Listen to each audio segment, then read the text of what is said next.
The crimson skies of Kepler 442b burned with the fury of 1,000 plasma cannons. Commander Elena Vasquez pressed herself against the crumbling concrete barrier, her breath forming small clouds in the toxic atmosphere. Around her, the remnants of the 3rd Colonial Defense Force huddled in whatever cover they could find, their energy weapons nearly depleted after 3 days of relentless combat.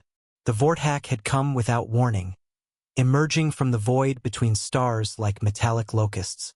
Their sleek, obsidian ships had descended upon the outer colonies with devastating efficiency, turning thriving worlds into graveyards within hours. Kepler 442b was supposed to be different. It was supposed to be defendable. Lieutenant Marcus Rodriguez crawled through the rubble toward her position, his tactical visor cracked and sparking. "Commander, we've lost contact with Firebase Alpha. The alien ground forces are advancing on all fronts." His voice carried the weight of inevitable defeat. "We're down to 47 soldiers, and ammunition reserves are at 12%. Elena's jaw tightened as she peered over the barrier. The Vortak warriors moved like liquid mercury across the battlefield, their exoskeletons shifting and adapting to deflect human projectiles. Each creature stood nearly 3 meters tall, with elongated limbs that ended in razor-sharp appendages capable of slicing through reinforced steel. Their technology was beyond anything humanity had encountered: energy shields that absorbed plasma fire, weapons that seemed to bend reality itself. "How long until the evacuation transports arrive?" she asked, though she already knew the answer would offer little comfort. 18 hours, minimum. The orbital platforms are under heavy assault. Half the fleet is already gone. Rodriguez slumped against the barrier, his shoulders sagging with exhaustion. A thunderous roar echoed across the sky, followed by the distinctive whine of Vortak fighter craft.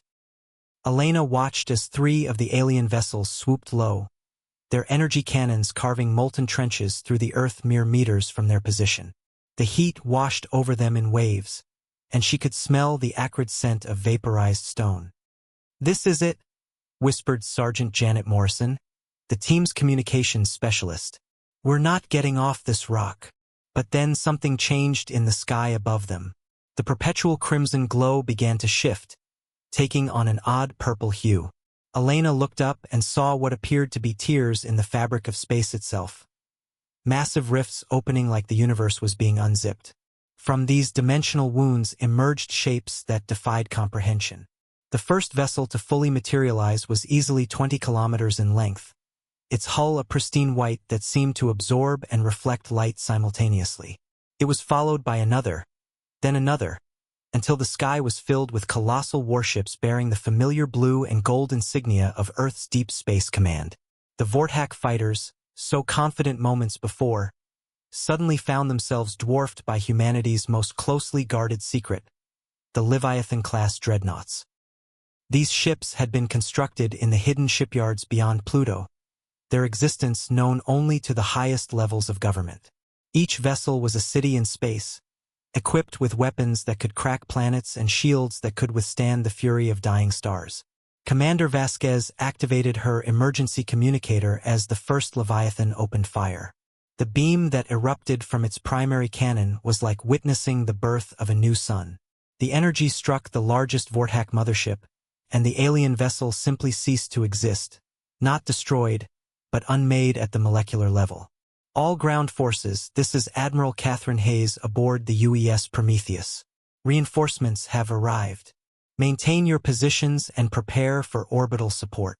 The voice crackled through Elena's communicator like salvation itself.